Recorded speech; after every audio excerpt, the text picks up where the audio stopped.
American pressure on Israel, not Israel, while visiting Israel, and unacceptable to Israel, to the land of Israel.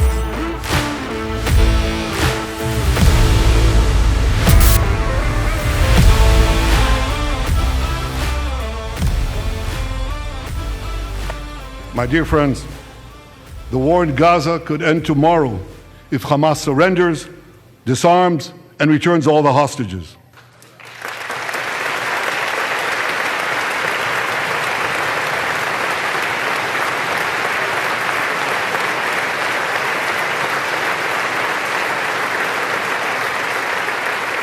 But if they don't, Israel will fight until we destroy Hamas's military capabilities, end its rule in Gaza, and bring all our hostages home.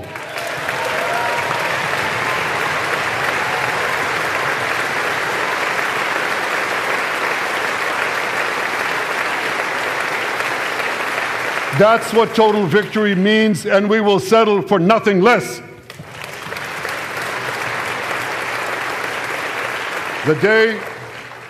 The day after we defeat Hamas, a new Gaza can emerge. My vision for that day is of a demilitarized and de-radicalized Gaza. Israel does not seek to resettle Gaza, but for the foreseeable future, we must retain overriding security control there to prevent the resurgence of terror, to ensure that Gaza never again poses a threat to Israel.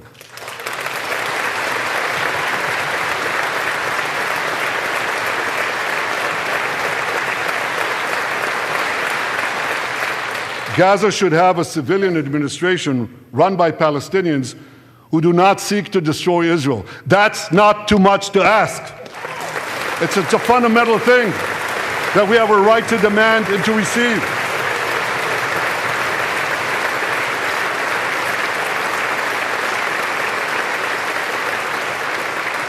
A new generation of Palestinians must no longer be taught to hate Jews, but rather to live in peace with us.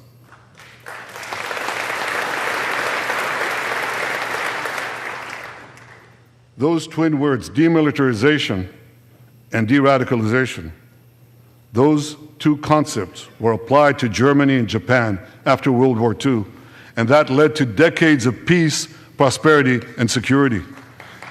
Following our victory, with the help of regional partners, the demilitarization and de-radicalization of Gaza can also lead to a future of security, prosperity, and peace. That's my vision for Gaza.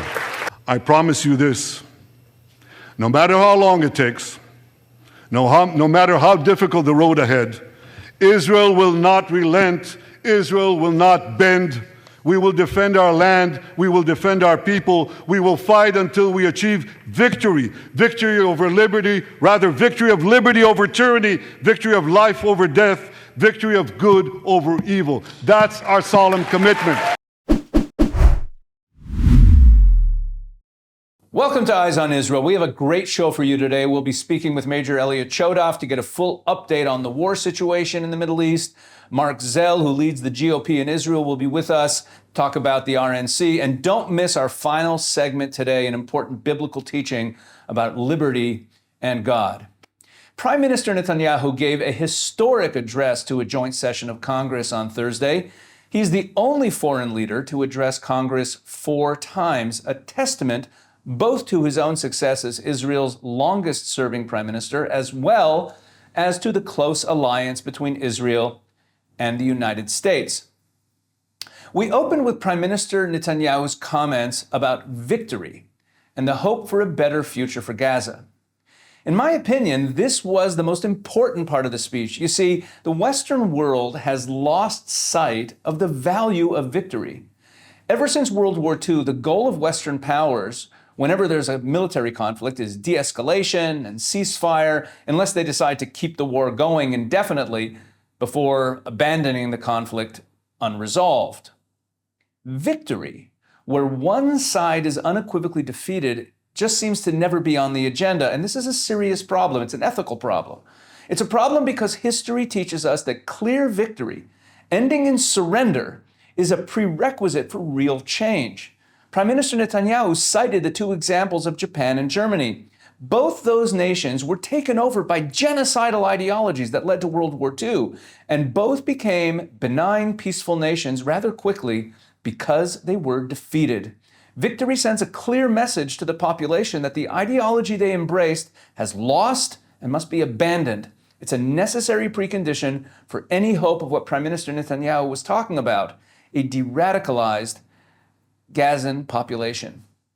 This is why it's not enough to simply degrade Hamas's military capabilities. Without true victory, the real problem will never be solved.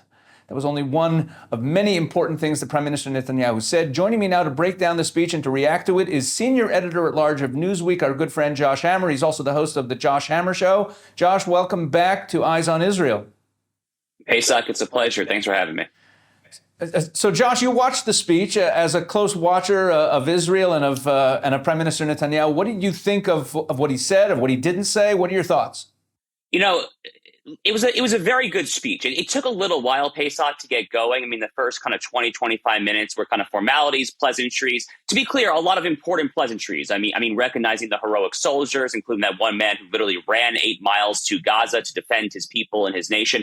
But once he really got going, I think he hit all of the relevant substantive points. You know, it was actually a stark juxtaposition. I'm actually here in Washington, D.C. while I'm talking to you, and it was a stark juxtaposition. He was talking there in the U.S. Congress before a joint session about how America's enemies are Israel's enemies and how Israel's enemies are America's enemies. And then right outside the building at Union Station, the main train station, just a couple hundred yards away, you have these remarkable jihadi, anarchist, far left, probably Soros-funded protesters literally burning the American flag, making his point there on stage for him. So when he hit his stride, he made all the important points. He talked about the Iranian regime. He called these loathsome, disgusting people protesting on campuses with all the anti-Semitic garbage. He called them Iran's useful idiots. That was a brilliant line. A lot of my friends love that line, both Jews and Christians alike.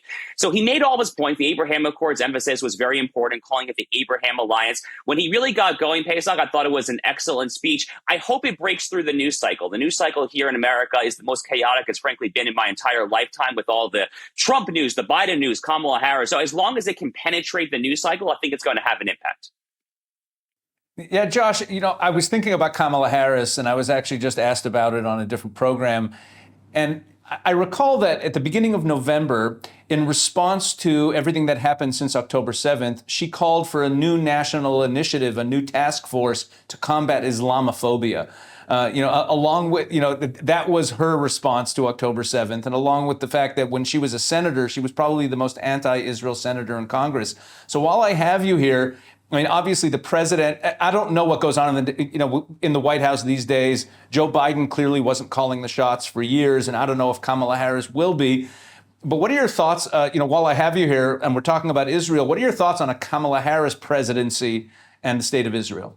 I think it would be an unmitigated disaster. I mean, it is not a very well-kept secret, Pesach, as you probably know, that behind the scenes here, Kamala Harris has been trying to encourage Joe Biden to be even more sympathetic to the pro-Palestinian protesters, to Hamas, to Hezbollah, to all the enemies of Israel, all the enemies of the United States. She is not a friend of Israel. You know, she likes to trot out the fact that her husband is Jewish. Well, Doug Emhoff, the second gentleman, I guess would be his technical title, his daughter, Ella Emhoff, is actually a disgusting pro-Hamas sycophant who has been involved with raising money for Gaza, raising money for Hamas.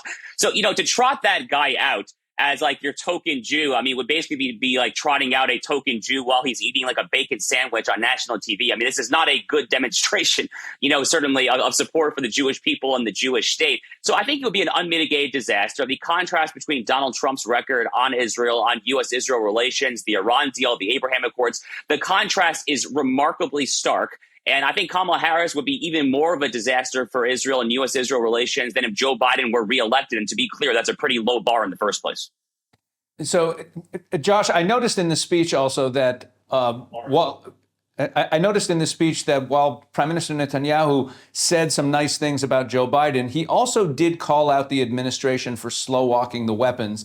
And that led me to think what the goal of the speech was. Was he speaking just to the American people to give the right message, to try to turn the tide on the public opinion? Was he speaking to Capitol Hill? What were your thoughts on what he meant to accomplish in the speech? So I'm glad you asked this question. So going into this speech, I was really hoping that he would speak directly to the American people. To me, that is the far more important audience, especially at a time where one party in America is increasingly veering to the hard anti-Israel, pro-Hamas left. And at a time where, unfortunately, there are some smaller segments, loud but minority segments of even the right of center who are increasingly hostile or at least skeptical as well. And I think that he did that to a large extent, actually. I think that with comments like the one that you just made, he was actually trying to overshoot the immediate audience right there and speak to the American people. But speaking of the audience right there in the Congress, I actually was really heartened, frankly, by the sheer number of bipartisan applause lines. It's funny because, the media repeats over and over again. They show these images of these disgusting anti-Israel protests, the burning of the flag. But right there in Congress, the sheer number of bipartisan applause lines, I found that actually very reassuring. Yes, so maybe there are brighter days ahead for the U.S.-Israel relationship, because the Biden administration has certainly done a lot to destroy it. We just have about 45 seconds left. I was wondering if you had any comment on his praise of Trump at the end, because he didn't only praise him for the Abraham Accords, he also went further and praised him for other policy decisions. Maybe he was greasing the wheels for his visit to Mar-a-Lago. Yeah, probably greasing the wheels a little bit for Mar-a-Lago, but more importantly, going back to the Abraham Accords and just everything that those two did in office together, the Trump-Netanyahu foreign policy doctrine, and it is a joint doctrine between the two leaders and really their two countries, achieved remarkable peace. The Middle East was quiet, Islamism was subdued, the Iranian regime was restrained. And we obviously have these remarkable peace agreements between Israel, the UAE, Bahrain, Morocco, and Sudan. So, there's a lot of praise that was due there. And I really hope that Netanyahu and Trump were able to patch things up at Mar-a-Lago, because we really need those two to be on the same page for, God willing, a second Trump administration come January 2025. God willing. Josh Hammer, senior editor at large at Newsweek and the host of the Josh Hammer Show, thank you so much for joining us on Eyes on Israel.